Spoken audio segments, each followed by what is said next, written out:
Welcome home, Bitcoin truth seekers. It's Friday, April 1st, 10:06 a.m. here in the Arizona desert. BitcoinDailyView.com got more for you there. Well, the markets had a bit of time to settle. I should say the crypto markets had a bit of time to make a move now that the traditional markets are open. Let's rock through, check it out, see how we're rolling into this Friday. I'm feeling pretty positive for the crypto market. All right, Bitcoin briefly dips below 45,000 as EU cracks down on crypto, basically just trying to regulate self-custody wallets in general. It's not being accepted with massive fanfare, but whatever. I think we have a real serious case of okay boomer going on there. And of course, just the desire to, destroy crypto. We'll see how that works out for them. I just don't think it's going to stick. Via clever tactics, Putin gets his way on rubles for energy demand. This is a big deal. And why I mention this is that the incredible disparity of what's going on versus like what the mainstream media is pushing.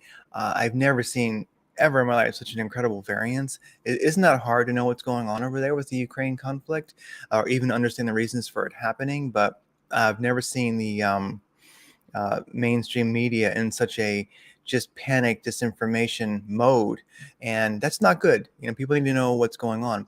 And so where it will be said by mainstream media that this is not happening. Truth is, German Chancellor Olaf Scholz agreed to Vladimir Putin's clever way around the problem of rubles payments,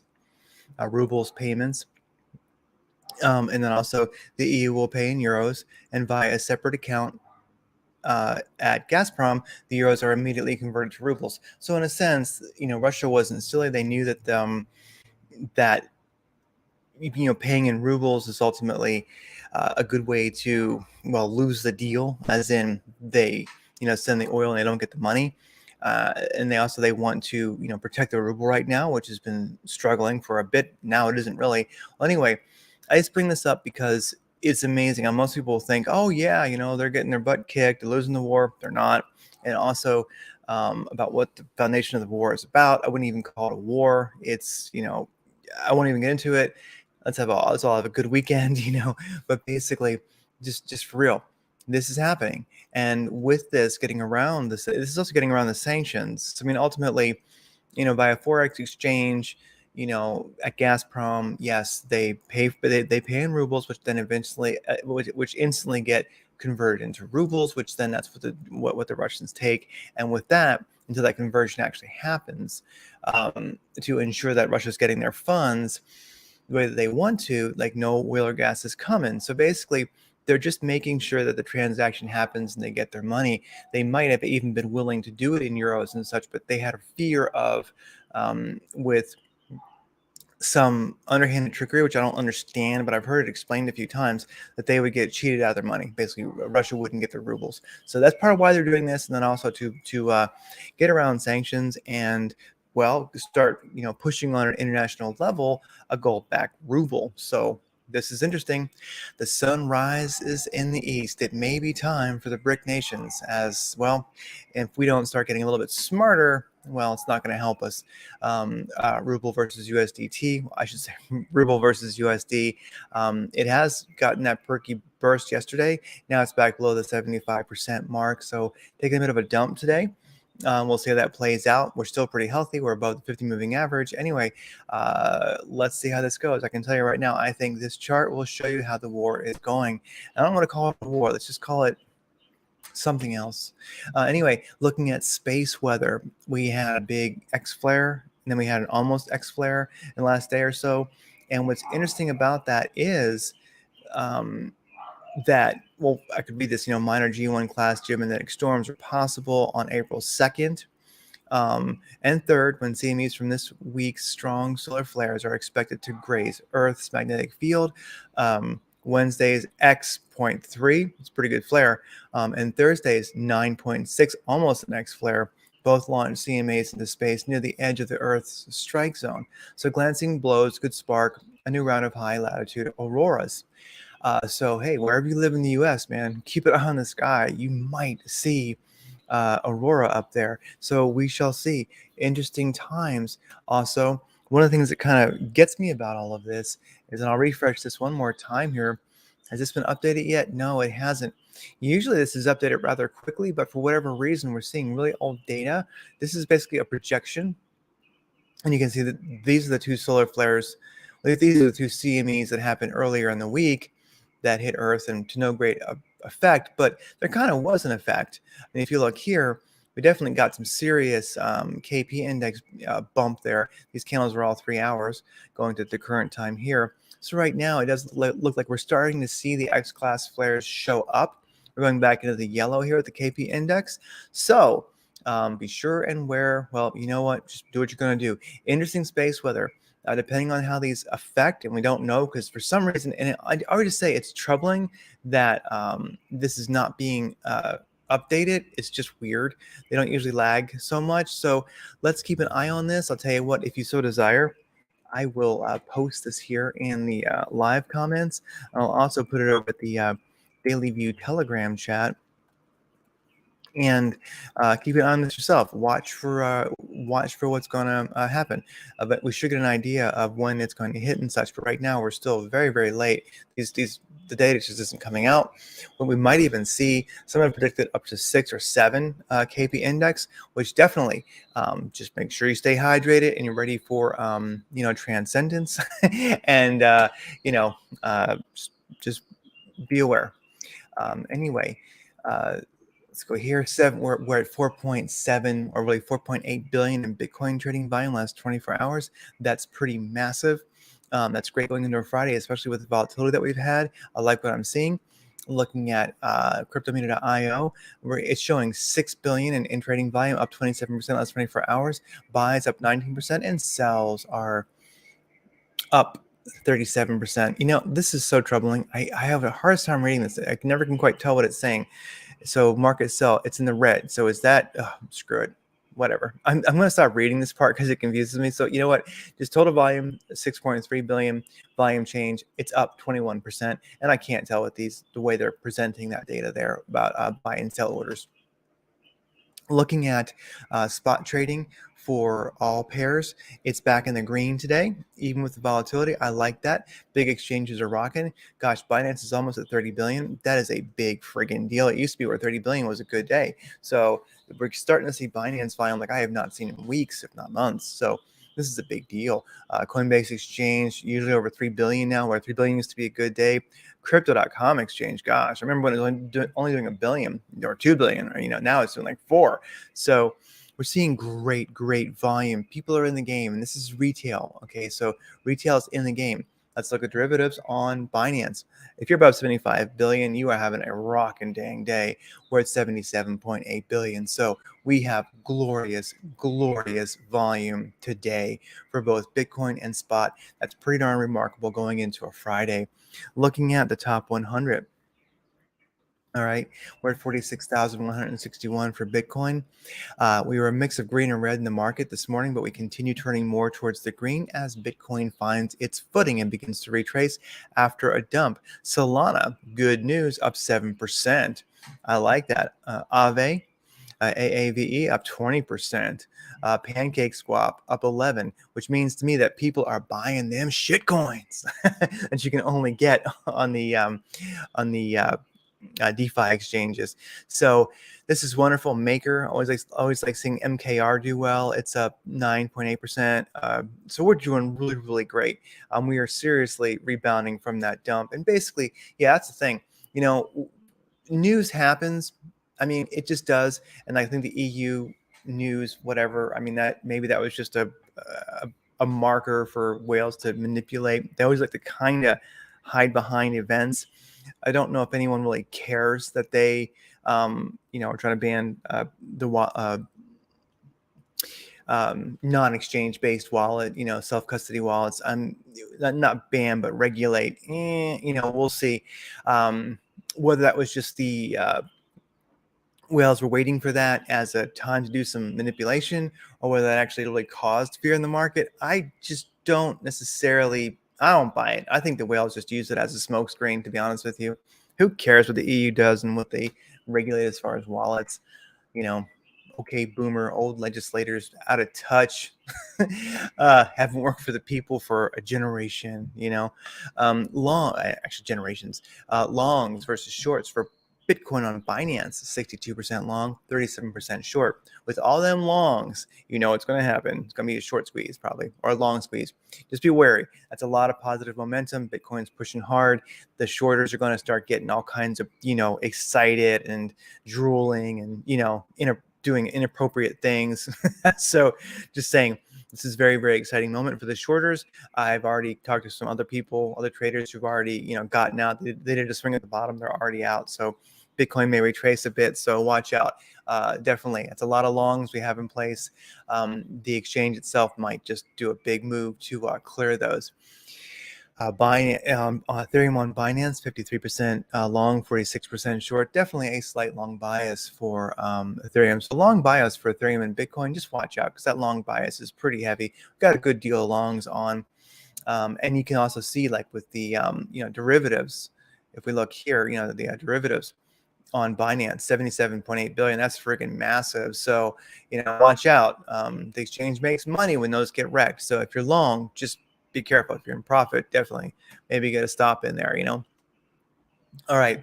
Looking at US oil today, it continues to dump, which is sort of like the inverted notion. Like usually when things dump, it's negative, but when crude oil dumps, it's a positive thing. So ultimately, it's challenging the 50 moving average right now on the way down. We'll see if it bounces there.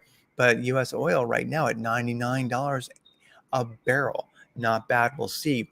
That's probably in reaction to a quiet Ukraine to some extent, and then also the million barrels a day that are getting pulled out of the strategic petroleum reserves. Just be watchful. I'm not sure if you're playing a crude oil, whatever, but be careful because I just don't think those $1 million a day, those million barrels a day, is going to be sustainable. I think it's lip service, and when that gets noted, that it gets dumped when they stop doing it. We're going to see, crude pump. So if anything, I'm kind of looking to buy that pump when that news comes out that they can't sustain it. Not that I want to be a doomsayer. I'm just saying that's you're a trader. You're ruthless. You make money when there's volatility. So anyway, DXY today, green candle crossing the 20 WMA. Good thing to go. Good. It's kind of overall been sideways the last good number of days. So upwards move today, but that's good. Sideways. DXY, good. Just be silent, DXY. Just go sideways and don't do anything crazy. S&P 500, geez, third day dumping in a row. It very well may lose the 200 moving average on the daily if it does not get some, energons going. So S&P 500 dumping hard today like it has been this is the third day of dump. And Bitcoin's holding in there. Interesting. All right. Russell 2000 index, third day of dump, had a green candle earlier, but it did not keep it. At least for the moment, it is not keeping it. It's crossing that 20 WMA. So both those, the Russell 2000 index and the S&P 500 on the daily are getting ready to dump below the 20 WMA, which is definitely a very short-term, moving average, but especially on the daily, I find it to be very powerful. And also look at that for the S&P 500, the 20 WMA and the 200 moving average on the daily are in the same spot. So watch out. We could see some serious free falling if these big indexes don't get some, get their grandes strapped on, So gold right now dumping today. Silver dumping today also. Gold is now under the 20 WMA.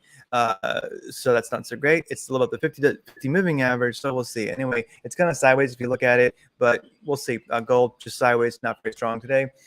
Silver dumping. It's below the 314 moving average. It's getting ready to get below that 50 moving average. We'll see what happens. Basically, their metals are pretty damn weak today. All right, looking at Bitcoin here on the daily chart. I think there's a lot of value here on the daily chart. Just be careful because here on the top one, the tangent was going negative, but it has actually recently kind of begun to move towards the positive. The best way to see what the daily MACD is going to do is to look at the 2-hour MACD, okay? And right here, we have a positive cross in the 2-hour MACD. So if you ask me the tangent of of Bitcoin right now, of the daily MACD will turn positive probably by the end of the day. It's Forex, of course. It's going to run all weekend. Let's see how it rolls. I'm feeling pretty good. On the 2-hour chart, we're getting ready to challenge that 50 moving average once again. We're above the 20 WMA. Nice. We're finding some resistance there. It's to be expected. I can dig it. It is all good. Let's go back to the daily chart. Just be watchful.